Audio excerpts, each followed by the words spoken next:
Hello there guys and girls, welcome to this Dark Old deck profile. It's rather competitive. It's not too budget, but I'd say it's cheaper and works better than some of the other decks that I've seen or used. So I'm not going to waste any time, I'll just get on with it. So basic staple, 3 graph. Without the 3 graph you can't be mounting your Dark Elves in the field. No recycling and you're missing out really, so 3 graph definite.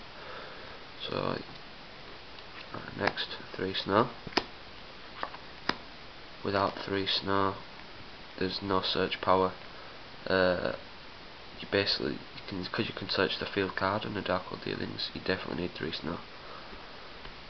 Next, 3 brow. Draw power is always good in the deck. Use brow with gates, you get 2 draws. Certainly something I recommend using. Nice things out of the deck. Next we have Sangam, Trance Archfiend, and Morphing Jar. Morphing Jar obviously staple in a Dark World deck. Trance Archfiend another staple in the Dark World deck, and Sangam staple in any deck really. So them 3. Then we have Battle Fader and 2 silver.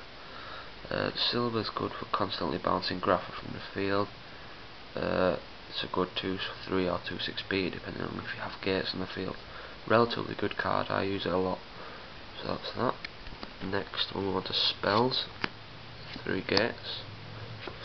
Yeah, another basic staple in Dark Worlds. You can't run them without 3 gates, I don't think. So 3 gates. Next, 3 dealings. Yeah, again, another staple in Dark World decks. Without 3 dealings you've got not as much discard power, so 3 dealings for definite.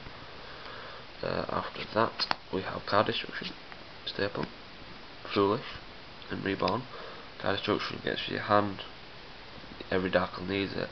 Foolish get your graph in the grave, and monster reborn, generic monster reborn, works any deck.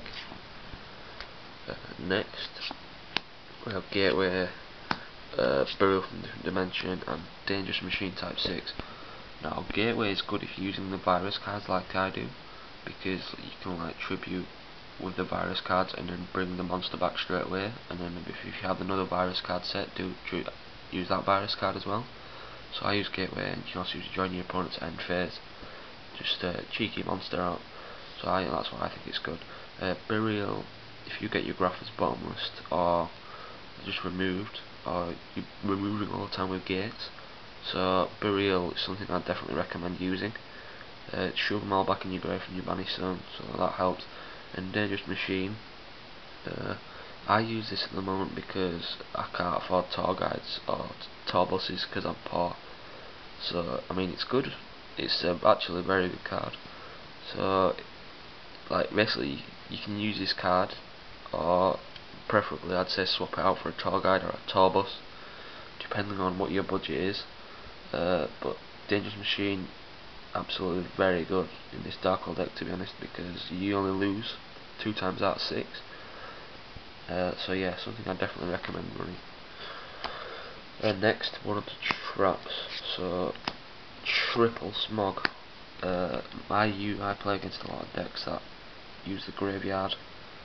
Smog, definitely getting rid of that. So getting rid of hornets, hunters, anything that's newbie or overpowered, get rid of it with smog and you get the discard. So 3 smog. I know it's not entirely budget, but if you can get them, it works. Next, 2 virus cards and then a Mind Crush.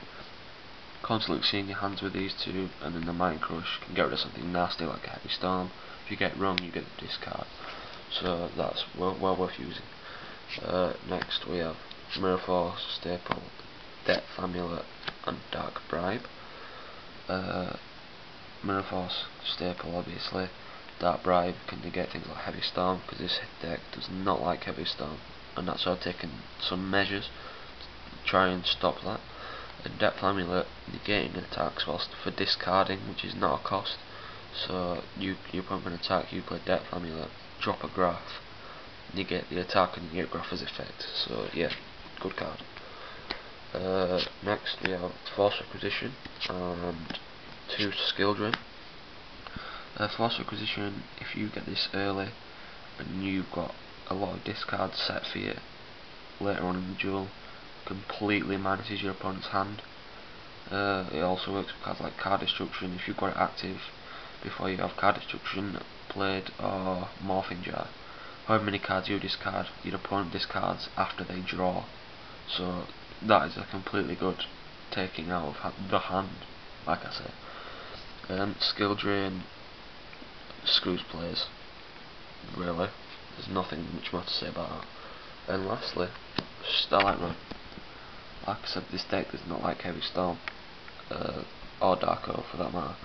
So you get Starlight Road. I know it's something people wouldn't run, but I find it works very well. Also, there's that new Light Ray Daedalus card that's come out for Light Rays and Galactic Overlord, which is complete utter bullshit. You know, like, all it takes is them to special summon it, blow up your gates, and then destroy 2 of your back cards. So that kind of sucks. So Starlight Road. Next we have the extra deck. So a Leviathan.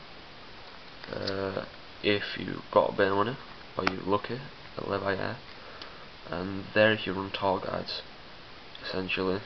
So, or you can, if you're lucky enough to have 2 browse or a Sangam on a field, just go into them, and they're relatively useful. And then lastly, obviously Stardust for Starlight Road.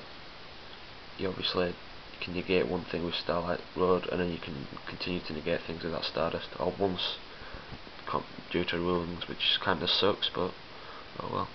And that's the deck profile. So just comment and see if there's anything you like about it or you'd change, but please do test it first. It's extremely powerful for me. I don't really take things to nationals because I only play within a little group, but this deck is currently beating a lot of people in the group. So yeah, Dark Old Deck. Thank you very much for watching YouTube. This has been my name's Adam. So I'm Adam. I'll see you later.